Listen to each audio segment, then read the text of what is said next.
Perfeito. E o senhor, assim, nesses últimos meses, nas lives que o senhor faz, entrevistas, tem ficado muito conhecido, assim, por um discurso duro na segurança pública, no combate ao crime organizado. O senhor acredita que essa é a principal bandeira de uma candidatura presidencial para 26?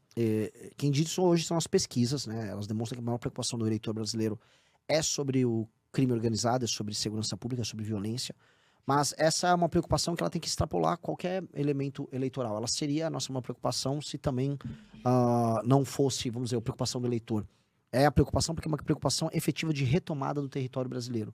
O território brasileiro hoje está sob controle em grande parte, especialmente nas periferias, do crime organizado. As pessoas mais pobres do Brasil não sabem o que é viver de maneira livre, porque elas vivem sob o jugo, e isso é bizarro, sob o jugo de organizações alienígenas ao ordenamento jurídico brasileiro, e a gente precisa libertar elas. E é uma coisa bonita a gente pensar sobre esses termos, porque seria um reencontro do Brasil com a sua vocação integradora, seria a elite e a base da população, que ambos consideram o crime organizado um problema, enfrentando esse problema, e uma parte do Brasil ajudando a resgatar a outra. Eu acho que você começa a formar uma nação fazendo isso. Uhum.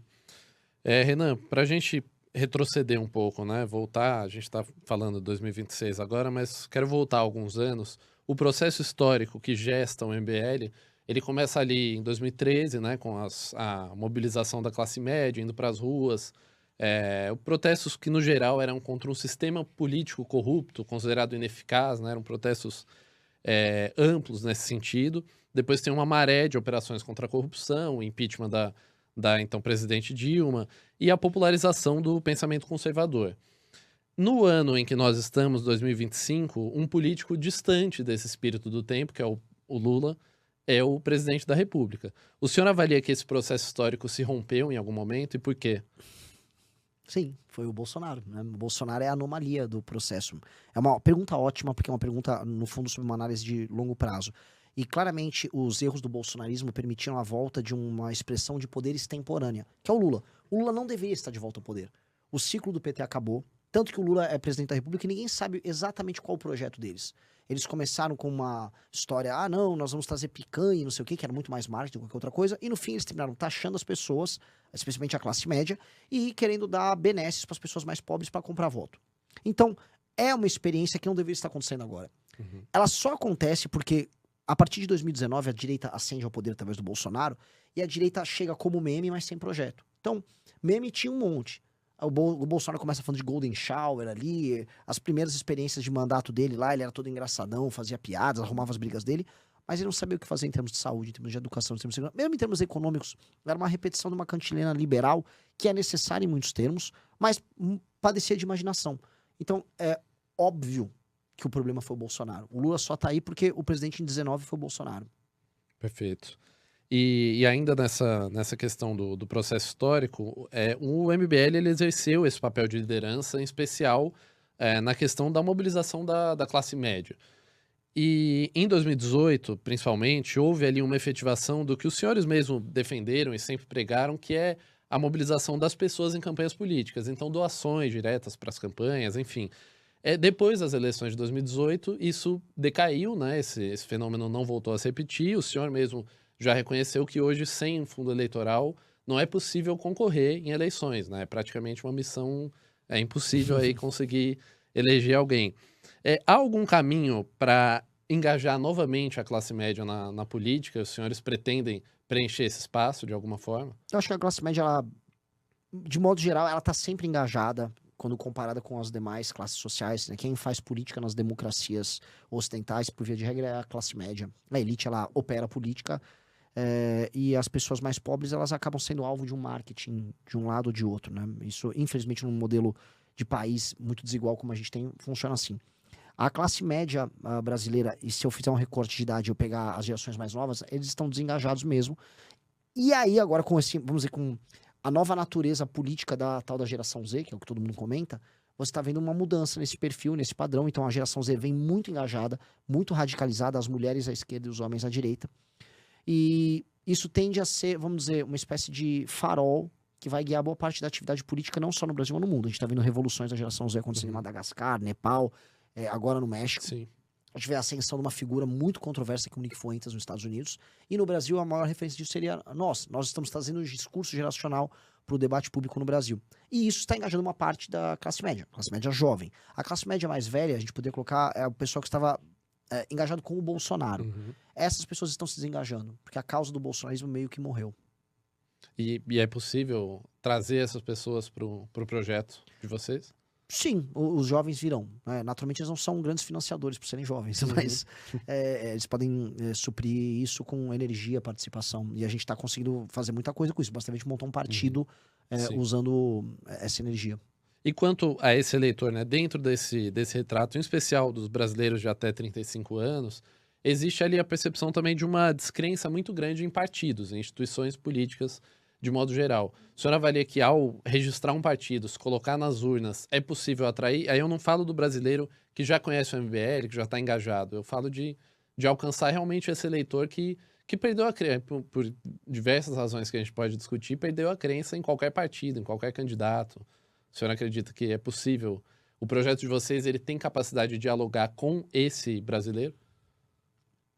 É uma grande pergunta, porque a gente vê fases de engajamento maior ou de desengajamento. Houve realmente entre 15 e 2019 um super engajamento e houve uma grande frustração, ficando só no bolsonarismo aquelas pessoas que eram fanáticas pelo Bolsonaro.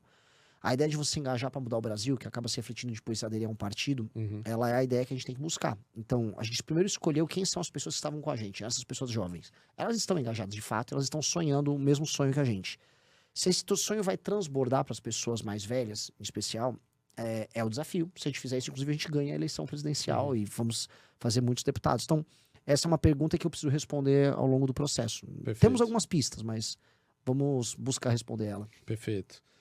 E ainda nessa discussão partidária, o senhor já disse mais de uma vez que, embora os partidos da esquerda, PT, PCdoB, PSOL especialmente, estejam num campo antagônico ao MBL, agora ao Missão, eles são partidos. Eles têm programas, enfim, têm seus projetos.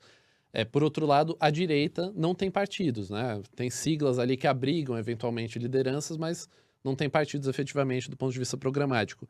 Por quê? Porque a direita até agora não conseguiu se organizar em um partido. Porque o fenômeno de direita recente no Brasil, ele é uma direita de internet. Então ele obedece a critérios vinculativos em termos de relações sociais, até afetos e modos de relação que são tocados por estímulos algorítmicos de like, de engajamento, de audiência. E isso vem com um preço. E o preço é que você não tem vínculos de lealdade verdadeiros e um amigo seu pode deixar de ser amigo seu e te dar um exposed ou fazer um vídeo te atacando do ponto de vista político, caso isso dê likes. Nós vivemos isso com o Fernando Holliday, que é um ex-MBL, que fez um cálculo, eu vou me dar bem aqui no bolsonarismo, eu vou xingar pessoas que foram meus amigos e nunca falharam comigo. E isso mostra, assim, a traição é premiada, a baixeza é premiada, a perfídia é premiada. E aí, quando você constrói um grupo político, um movimento, um campo político da direita, baseado nisso, você vai ter várias pessoas que vão ser muito grandes. Só que nenhuma delas está articulada. E aí você consegue ver que a direita não consegue articular grandes projetos, não consegue montar partidos políticos, não consegue tocar movimentos políticos, não consegue ter um projeto consistente de longo prazo. Qual é o único lugar que é uma ilha que funciona dentro da direita? Chama-se Movimento Brasil Livre e hoje Partido Missão. E por quê?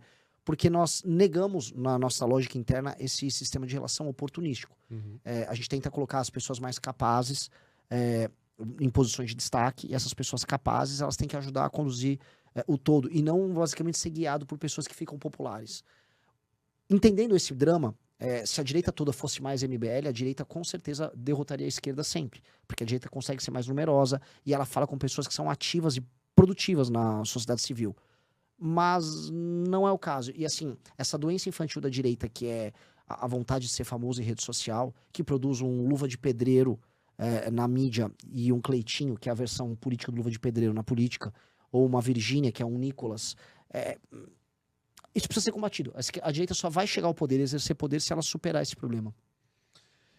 E o senhor, assim, dentro dessa discussão, né, sobre a lealdade, né, já ocorreram, já houve episódios dentro do próprio MBL de integrantes enfim, se envolverem em problemas e os senhores mesmos saírem em defesa desses integrantes. A partir do momento em que a organização partidária é fechada ali, há uma linha que o senhor acredita que não pode ser cruzada, ou seja, a partir dali, mesmo que eles sejam um aliado nosso, mesmo que ele esteja conosco, não dá mais para defender? Qual é essa linha? Tenho 2 exemplos maravilhosos desse ano. A gente elegeu 2 vereadores em capitais. Um é o Sandro Filho, na Bahia, e outro é o João Bétega, em Curitiba. Os dois foram muito bem votados, os dois seriam deputados federais eleitos pelo nosso grupo.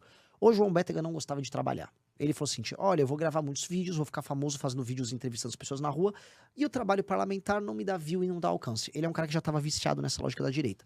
O gabinete se insurgiu contra ele e falou, cara, a gente não elegeu você pra você ser um vagabundo fazedor de vídeo, e nós, junto com o gabinete, expulsamos ele do movimento. Os membros do gabinete também pediram demissão e saíram. Então ele foi expulso por, vamos dizer, falha técnica, falta de propósito, e hoje ele basicamente é um idiota que fica gravando vídeos lá na Câmara de Curitiba. Em Salvador, o garoto estava indo razoavelmente bem, até que a gente percebeu, vamos dizer, ele mudando o padrão de vida dele, né, em pouco tempo, é um rapaz novo. A gente percebeu ele se associando a pessoas estranhas, a gente viu que a mulher dele ficou sócia de um agiota na Câmara de Salvador, nós expulsamos ele semana passada, que é o Sandro Filho. E o gabinete também tá pedindo demissão, tá cuidando dos trâmites. Ou seja, a gente tem um padrão. A linha ética e a linha da competência, ela existe e quando a pessoa cruza, ela é expulsa. E isso ajuda, vamos dizer, a estabelecer uma confiança. Quem faz parte do nosso grupo, ele confia muito que a gente é sério nesses termos. Ao mesmo tempo, e acho que é outro ponto interessante, se o cara cometeu uma falha, que não é uma falha ética, não é uma falha, por exemplo, de intenção, como é o caso do áudio do Arthur, é um áudio muito ruim. Dito isso, ele não roubou ninguém, ele não cometeu nenhum crime, ele mandou um áudio só. E a gente vai defender ele, porque ele é do nosso grupo, por mais que isso venha com um dano. Então, a maior parte das ações nossas, tanto você arrancar um pedaço do seu braço, mandando embora um vereador aqui, outro vereador ali, ou mesmo defendendo um áudio impopular, eles não seguem a lógica do oportunismo, do dinheiro, do gabinete, nem do like em rede social. A gente sai perdendo em tudo. Então, a atitude de ser correto e ser leal, ela vem com preço. E as pessoas precisam ver que vem esse preço. Perfeito. A gente voltar a essa discussão dos partidos, essas siglas do Centrão, né? Embora elas sejam, como o senhor coloca, não tenham representação do ponto de vista programático, elas controlam hoje boa parte do orçamento do Estado. Uma vez que o senhor se eleja presidente nesse eventual cenário, há instrumentos possíveis para mudar essa mecânica de distribuição?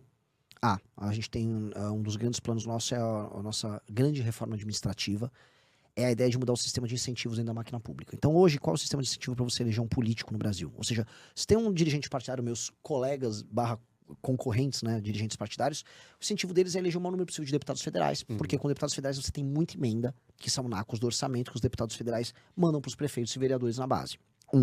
2, com mais deputados federais você tem mais fundo partidário, você tem mais fundo eleitoral, fora a participação na TV, participação em debates, espaço de comissão e tal. Ou seja, qual é a cenourinha que está na frente de um partido político e de um político em geral? Eleger deputado. O prefeito hoje serve para atender a base de um deputado. Então tá tudo invertido. A gente tem que alterar a dinâmica. Qual é a dinâmica? A dinâmica tem que ser no executivo. Então, um prefeito e um governador têm que atender as pessoas bem. E isso significa ter indicadores de desempenho, que são os tais KPIs. Então, um prefeito que tem boa cobertura de esgoto na cidade dele, ele melhora a cobertura, ele melhora os desempenhos em educação, SAEB, DEB, ele diminui homicídios, roubos, furtos, tudo isso metrificável, ele ganha pontos. Isso é ponderado pelo número de habitantes que tem naquele município ou no estado dele, e isso vira estar qualificado para receber emenda e estar qualificar o partido dele para receber fundo partidário e fundo eleitoral de maneira proporcional. Assim, o sistema de incentivo será qual? Eleger bons prefeitos para os partidos e fazer os prefeitos ficarem lá, porque quanto melhor for aquele prefeito, melhor ele atender a população, mais bem recompensado o partido é. E tem que ser assim, porque aí o dinheiro vai para o partido que atende bem as necessidades reais das pessoas e não atende bem a vontade eleitoral das pessoas. Porque se eu fosse populista, eu falava, não, olha, a voz do povo é a voz de Deus. Mas é mentira. O povo não sabe julgar um político. Claro, a gente tá com o Lula no poder aqui. O povo não sabe julgar o desempenho do político. As pessoas reelegem prefeitos que são corruptos. As pessoas não sabem tomar escolhas. As pessoas não sabem avaliar se um prefeito atendeu elas bem. As pessoas gostam de prefeitos populares. Então, as pessoas, infelizmente, elas não podem determinar através do voto delas o dinheiro que vai para os partidos, porque os partidos ficaram viciados em enganar as pessoas, em comprar o voto delas, em dar show do Wesley Safadão, do Alok nesses municípios, e esses municípios não melhoram. Então tá bem comprovado, quanto mais pobre o município e mais dependente do dinheiro estatal, pior as pessoas votam, e os municípios continuam dependendo ali de mais shows você tem do Safadão, e mais emenda, e mais roubalheira você tem. Esse ciclo tem que ser quebrado, e é isso que a gente vai fazer. E a